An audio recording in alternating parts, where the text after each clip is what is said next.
Jeruk Purut, sebuah kawasan di Jakarta Selatan yang terkenal dengan pemakaman tua, sudah lama dikenal sebagai tempat yang dihantui oleh berbagai cerita mistis. Di antara cerita-cerita itu, ada satu yang paling sering dibicarakan oleh warga setempat, kisah tentang hantu jeruk purut. Konon, roh yang menghantui kawasan ini adalah arwah seorang perempuan yang meninggal secara tragis, dan hingga kini tak bisa tenang. Kisah ini bermula pada tahun 1980-an, ketika seorang pemuda bernama Randy, yang baru saja pindah ke Jakarta, mengalami kejadian yang mengubah hidupnya. Randy adalah seorang pemuda yang baru saja menyelesaikan kuliah di luar kota dan memutuskan untuk merantau ke Jakarta demi mencari pekerjaan. Dengan bekal sedikit uang dan tekad yang kuat, ia menemukan sebuah rumah kecil di kawasan Jeruk Purut yang tampak sederhana namun cukup terjangkau. Rumah itu terletak tidak jauh dari pemakaman tua, yang pada siang hari tampak seperti tempat yang tenang dan damai, namun pada malam hari, suasana berbeda sekali. Pemakaman yang berusia puluhan tahun itu dipenuhi dengan pepohonan besar, batu nisan yang rapuh, dan jalan setapak yang berliku. Malam pertama di rumah itu, Randy merasa sedikit cemas. Tidak ada suara-suara dari tetangga, hanya desiran angin dan suara jangkrik yang terdengar dari luar. Ia mencoba tidur, namun ada yang aneh. Tiba-tiba, terdengar suara langkah kaki yang berat di luar rumah. Awalnya, ia mengira itu hanya suara angin atau hewan malam, namun semakin lama, suara langkah itu semakin jelas. Sesekali, terdengar suara seperti orang menarik napas panjang. Randy memutuskan untuk membuka jendela dan memeriksa. Namun, begitu ia menoleh keluar, pandangannya tertuju pada sebuah sosok yang sedang berdiri di ujung halaman rumahnya. Itu adalah seorang perempuan, mengenakan gaun putih panjang yang sudah usang, rambut panjang terurai, dan wajah pucat yang tidak tampak jelas di bawah sinar bulan. Matanya kosong, seperti tak ada kehidupan di dalamnya. Randy merasa tubuhnya kaku, dan jantungnya berdegup kencang. Sosok perempuan itu berdiri di sana, hanya menatapnya tanpa bergerak.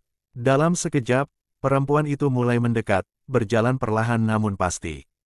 Tanpa bisa menggerakkan tubuhnya, Randy hanya bisa menatap dengan ngeri. Begitu dekat, sosok itu berhenti tepat di depan pintu rumahnya, lalu tanpa suara, menghilang begitu saja.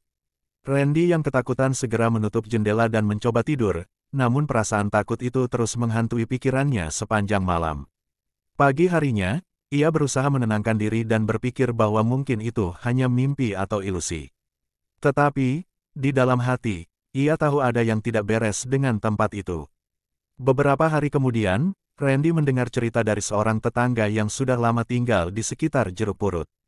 Tetangga itu, seorang pria parubaya bernama Pak Wito, bercerita bahwa banyak orang yang telah melihat sosok perempuan itu di pemakaman Jeruk Purut.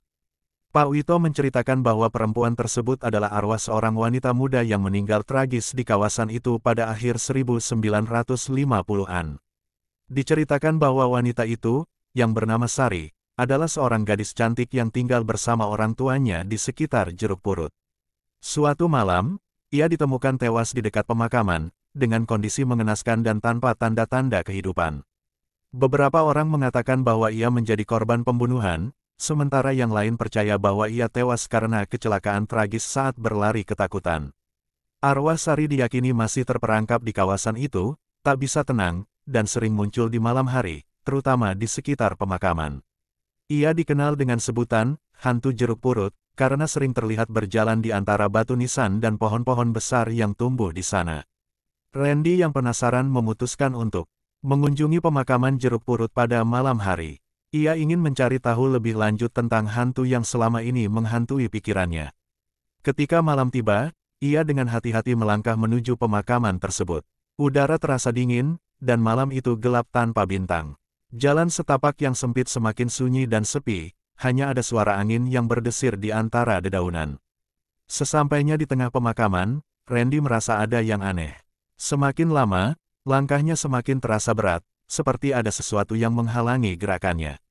Tiba-tiba, ia merasa ada sosok yang mengikutinya. Ia menoleh, dan di kejauhan, ia melihat sebuah bayangan perempuan yang sedang berjalan perlahan. Sosok itu tampak seperti Sari, dengan rambut panjang terurai dan gaun putih lusuh yang beterbangan tertiup angin malam. Perempuan itu semakin mendekat, dan suara langkah kaki yang berat itu terdengar jelas. Randy mencoba melangkah cepat, tetapi kakinya seakan terikat. Sosok itu kini berdiri tepat di hadapannya. Tanpa berkata sepatah kata pun, perempuan itu hanya menatap tajam ke matanya dengan ekspresi kosong yang menakutkan. Randy bisa merasakan hawa dingin yang menjalar di sekujur tubuhnya. Ia ingin berteriak, namun suaranya tercekat. Tiba-tiba, perempuan itu berkata dengan suara yang sangat pelan namun mengerikan, "Kenapa kau datang ke sini? Mengapa menggangguku?" Suara itu begitu berat dan penuh kebencian. Randy merasa seluruh tubuhnya gemetar. Sosok perempuan itu semakin mendekat, seakan ingin menyentuhnya. Dalam ketakutan yang luar biasa, Randy berlari sekuat tenaga menuju gerbang pemakaman.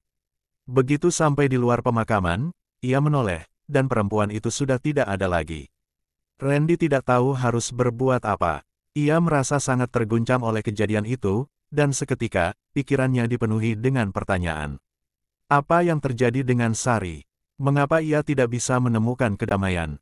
Randy akhirnya kembali ke rumahnya dengan hati yang berat dan perasaan yang tak tenang.